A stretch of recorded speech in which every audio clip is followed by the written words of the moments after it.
Good morning, my name is Lexi Marshall and I'm going to show you a website called For All Rubrics. I'm really excited about this website.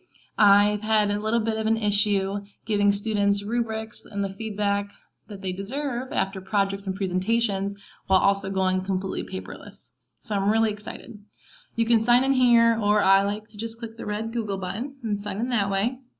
When you enter the website, there's a really good help center. It breaks down different parts of the website and how to do it. There's some nice pictures. And there's also a video here about how to use an iPad for an offline assessment. And I'm really excited to be able to sit on my desk or in the classroom and grade a presentation on my iPad while it's happening. So this first tab is My Class. And from here you can see all your classes. I've made quite a few while playing around with this.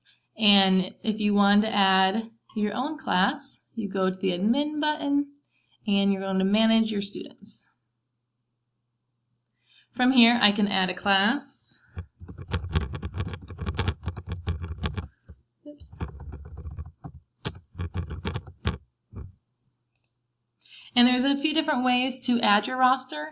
I think the best way, what I'll try in the fall, is giving students a class code to type up, just like signing up for Google Classroom, or maybe I'll send them a link. So here I'm going to add a student, and the information they'll need is just a student ID. It's something that you make up, their first and last names, an email address, and they need that because you're going to send them the rubrics, and they can look at how they did.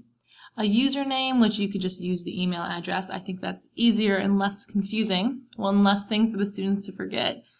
A password. The website will generate a password for you at first, but you can change that.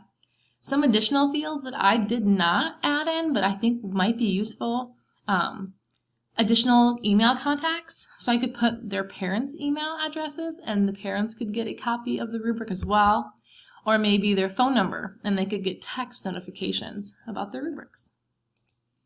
Going to design, I have made rubrics and checklist. There are badges you can give students as well, but I'm going to go ahead and go into edit mode for my rubric. The rubric is very easy to edit. You just click on anything that you want to change. So I can change the headers, the point value of these headers, the descriptions by simply clicking on the words and editing the text like this. To add more lines is simple. You just hit add, however more, and to delete a line, you just have to click delete item. There's also some advanced editing where you can add more detail. You can tag it. You can allow students to self and peer assess, which I think would be really handy for some projects, and give it a nice deep description. As far as the checklist, I'm going to edit one of those. Same options here with the advanced editing, and you can give your items different weights. You can also align each of these items with a certain standard. So I think that is pretty great. And you can add sections like before.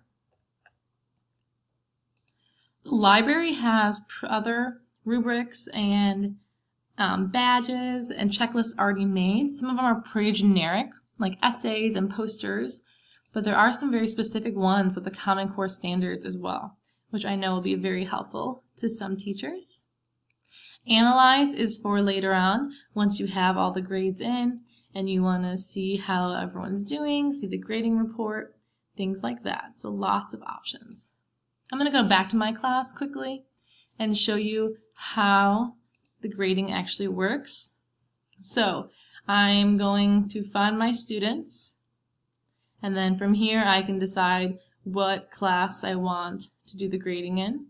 So I will go to the Teach Me rubric. From there, all I have to do is click the plus sign, and I can go and select what they did, how well they did.